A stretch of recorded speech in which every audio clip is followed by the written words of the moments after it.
Hi folks, thank you for that. I don't know about you, and I have seen the film before, obviously, because we chose it, but I feel absolutely exhausted. It's kind of a roller coaster.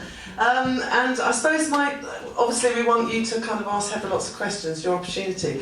But my kind of, when we were talking about it yesterday, it's quite an ambitious film, and it's quite a complex film. And I just suppose the first thing I really wanted to ask you is kind of, how did you decide to make that? Where did you start? What was the kind of motivation? What was going on for you? And tell us a bit about it. Alright, made a documentary on same-sex marriage in Canada, and it followed the legalization of making it a federal law throughout our country, and that was in 2004 and 2005.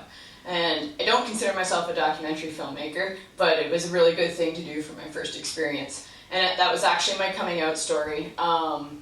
I met so many wonderful queer people, and I come from a small town, and it was 2004, and so through making that, I was able to be like, okay, I'm gay, and then I was like, okay, well, I've wanted to be a filmmaker since I was 12, I'm going to make gay films for the rest of my life.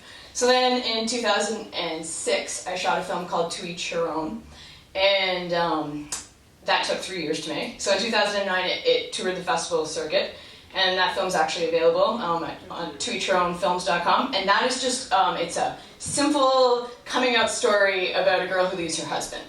And so with my third film, I really wanted to do something creative, and I've always been a film of concept films. I think films that are so much better the second and third time you watch them, and that you catch on to things and you have to think the whole time, are the best kind of films. My favorites are like Eternal Sunshine of the Spotless Mind and Cloud Atlas. So I wanted to bring that to the lesbian community, and I wanted to make a film that wasn't all about being gay and coming out. I wanted to make a film that could have been about anybody, just happens to be about a queer character. And so that was the inspiration behind Route of Acceptance and writing that. Okay, before we kind of open up, my second question is, we were chatting yesterday, and Heather said, I don't consider myself to be I don't call myself a film director, I call myself a filmmaker. So I said, well, what does that mean? And it transpires that it means you do everything. So I just really like you to sort of talk a bit about that, because I just think you know you're going to ask that question. Sorry.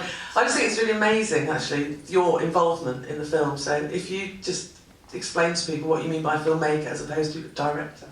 Okay, so yeah, I call myself a filmmaker. I write and I shoot and I edit them. I didn't shoot Route of Acceptance. I had a DOP, which was awesome because we got to use a red camera. What's a DOP? Director of Photography. Thank you. And it was pretty cool because we got to use the same camera they shoot Lord of the Rings on for this film. So that was amazing. And his name's Justin Dyke. And Canadian company, Dare 2 Productions, and because To Each Her Own did pretty well, it played in about 45, 50 film festivals around the world in 2009, my first drama. He was like, wow, that's played in so many festivals, I would love to be a part of your next film. I will, shoot your film for a percentage. So I got to use this camera that's, $100,000, and it's just beautiful for this film, and so, because of him. But yeah, all the other steps I did besides the physical filming for this film. And I guess the other thing really that I suppose it's been a real eye-opener for me is how little money Heather made that film on, and indeed how little money there is in LGBT filmmaking world on the whole. So I mean, how much did that film cost you? And this day and age, it's really hard to find investors for major motion pictures because of torrenting. No one wants to invest because they don't make their money back. So it's hard for everybody, but especially the LGBTQ community. Canada is an amazing place for filmmakers because we have a Canada Arts Council and an Ontario Arts Council. Yeah. I want to know how long you were in development before you started. Mm-hmm. Can you hear at the back? No, could you yeah. How long?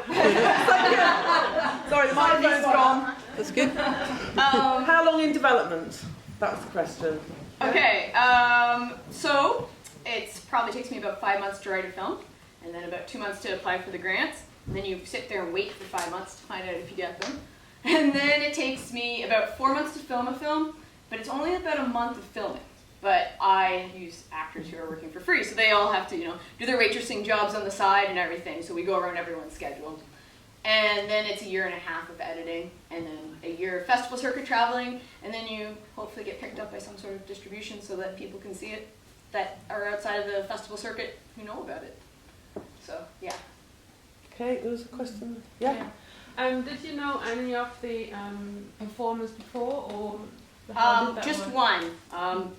The girl who plays Maddie plays Casey in To Each Her Own.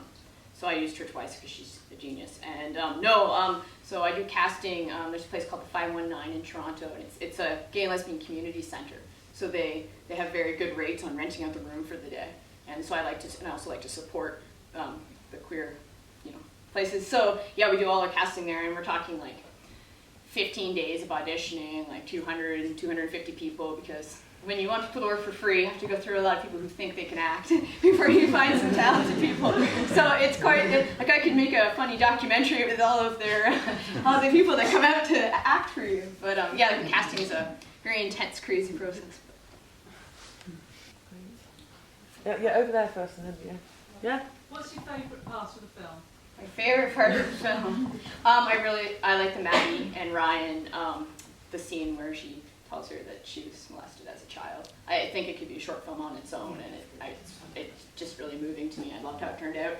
It's one of the only scenes I only did a few takes of because they were just done, and so you're looking at only 3 takes there for the whole scene, and it's a very long scene, but I don't think it drags that one scene anyhow.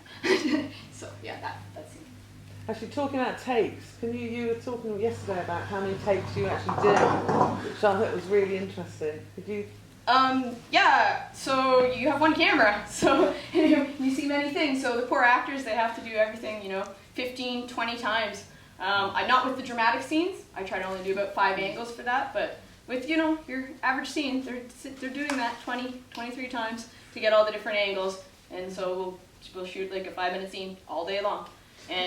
But then you just take sentences of each one and piece them together, and they have to flow. So they have to do it exactly the same, sip their drink on the same line and stuff like that. And even in big budget films, they usually only have 2-3 cameras at most.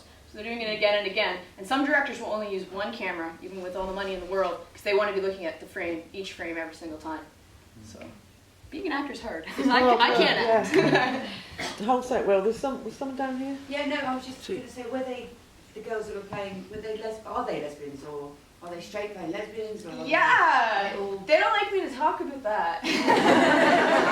But they're really good at acting. And, but yes, I personally tried to, they weren't all lesbians. No labels. Some were bi, and one of them's gay. But I took them to Pride, and I was like, okay, I would like to represent properly. I picked the best actors that audition, whether they're gay or straight, but I like the representation to be realistic. Most of the clothes they're wearing are my clothes. And then I just took them to Pride, and I'm like, okay, you're going to study mannerisms, and it's kind of like, personality and attitude, and I want you to play it. And I think that a lot of them pulled it off